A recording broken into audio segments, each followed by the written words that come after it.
Hello बच्चों, आज हम लोग डबल डेरिवेटिव को कंटिन्यू करेंगे। आज हम ऐसा एक सवाल लेंगे जो बहुत इंपॉर्टेंट है बोर्ड एग्जाम्स के पर्सपेक्टिव से। So what have to do is कि डबल डेरिवेटिव की यूसेज जैसे आपने पहले भी देखा होगा, डबल पैरामीट्रिक इक्वेशंस में भी होता है। वहां पैरामीट्रिक इक्वेशंस की डबल डेरिवेटिव निकालते हैं। आप नॉर्मल कोई फंक्शन दिया हो उसका डबल डेरिवेटिव निकाल सकते हैं।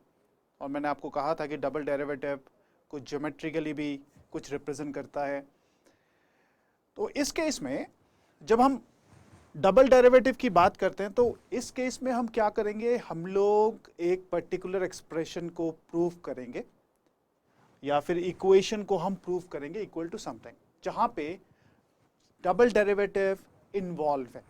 डबल डेरिवेटिव इन्वॉल्व है। तो कैसे इसको करेंगे ये हमें देखना है। सबसे पहली बात तो ये है, अगर मैं ये क्वेश्चन लेता हूं, आप देखें यहां पे, अगर मैं इसको डेरिवेटिव निकालता हूं y का, if I find the derivative of y, y1 जो है ये रिप्रेजेंट करता है एक्चुअली dy बाई dx। ये हमेशा आपको याद रखना है, right. We are talking about the first derivative. और जब हम बात करते हैं y2 की, y2 is nothing but second derivative. ये आपका d2y अपॉन dx स्क्वायर होता है, ये हमेशा याद रखें। सो दिस इज, ये कुछ रिप्रेजेंटेशन है, ये कुछ रिप्रेजेंटेशन है जिसे हम लोग डेरिवेटिव रिप्रेजेंट करते हैं। कभी कभी कहीं पर y प्राइम भी कहते हैं इसे, या फिर हम कहते हैं y double prime. So this need to be understood first.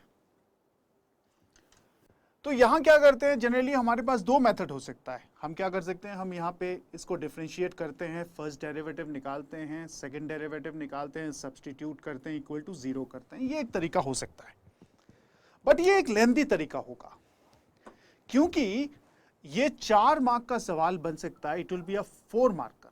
आप हमेशा याद रखिए, ये बहुत इंपॉर्टेंट क्वेश्चन है, 4 मार्क का क्वेश्चन हो सकता है, ठीक है। तो हम कुछ ऐसे कुछ स्टेप्स फॉलो करते हैं जिससे कि ये सवाल सॉल्व हो जाए। So what we can do, first of all, हम इसको ऐसे लिखते हैं। देखो आप, स्टेप नंबर 1 की अगर बात करें हम, लेट्स टेक स्टेप नंबर 1, ठीक है। dy बाई dx निकालते हैं। dy बाई dx का मतलब ये हुआ मेरे बच्चों कि यहां पे आप चेन रूल लगाते हो। log something is 1 by that particular function, that is x plus x square plus 1. This is what we can write. Equals to d dx of, we are using chain rule, right students, x plus x square plus 1, chain rule हम use कर रहे हैं बेटा। It's a very important step. इसके बाद हम बात करते हैं 1 upon x plus x square plus 1।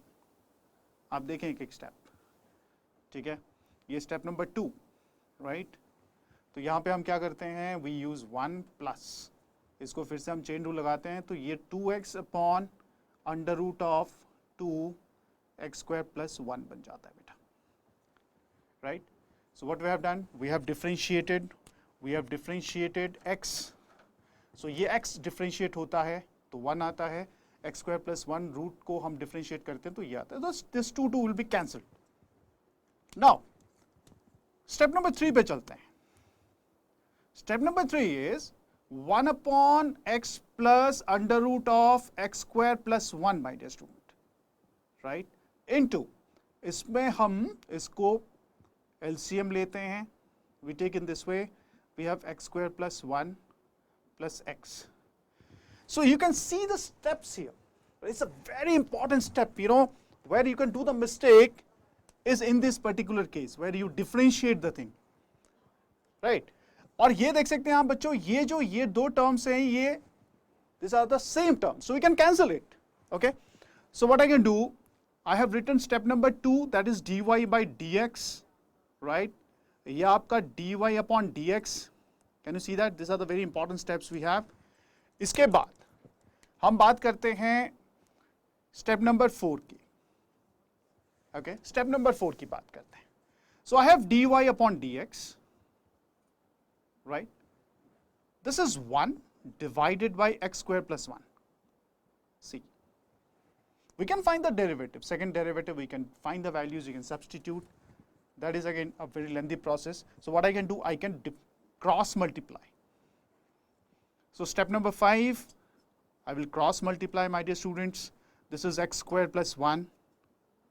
This is dy upon dx, right, which is equal to 1. Fine. This is step number 5. Okay.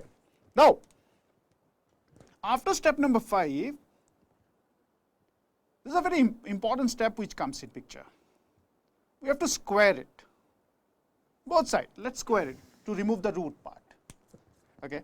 So step number 6, my dear student, is x squared plus 1, because root becomes, when you square it, roots, we remove the root, we get x squared plus 1. Okay. dy by dx whole square. So this becomes dy by dx whole square, okay, is equal to 1. Is equal to 1. So in this case, the main step comes now. So what to do now? You have to take u as this function and this function to be v, because यहाँ पे जो use कर रहे हैं हम लोग, यहाँ पे प्रोडक्ट रूल यूज करेंगे.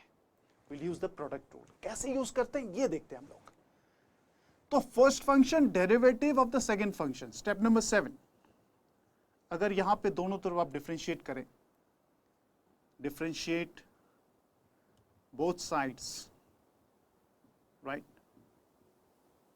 with respect to x. This is the important step I am talking about. Just concentrate on this step. इस step को आप ध्यान से देखें, ये आपके लिए बहुत ज़्यादा important है.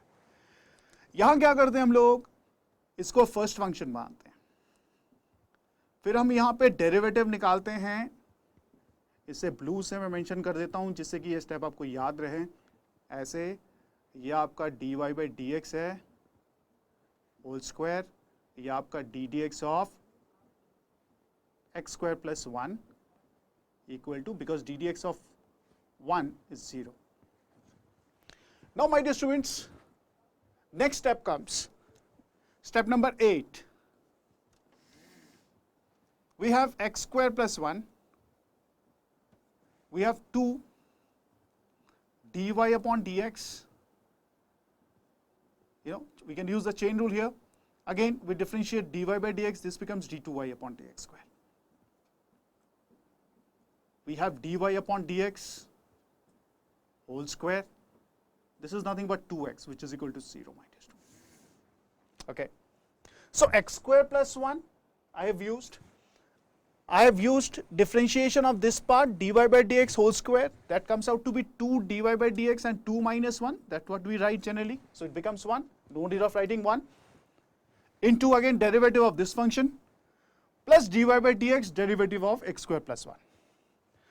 Now my dear student, you can see dy by dx is a common part in this case. You have 2 and 2 common, right? So what we have step number 9 to be x square plus 1 d2y upon dx square, right, plus x dy by dx equal to 0. Okay, so this is what we can write. Now the question was given in terms of y2. So what I can write? I can finally write it as x square plus 1 y2 x y1 equal to 0. So you can see how I have proved it. I have differentiated, I found out the first derivative, then what I have done, I have cross multiplied, उसके बाद मैंने जितना simplification हो सकता है आपके साथ किया. ये step number 6, step number 7, इसके बाद step number 8, step number 9. So every step has its importance. So you have to take care of each and every step. This is a very, very important sum. Generally this question is asked for 4 marks. So please go through all these steps what I have written here. Okay then. Thank you. God bless.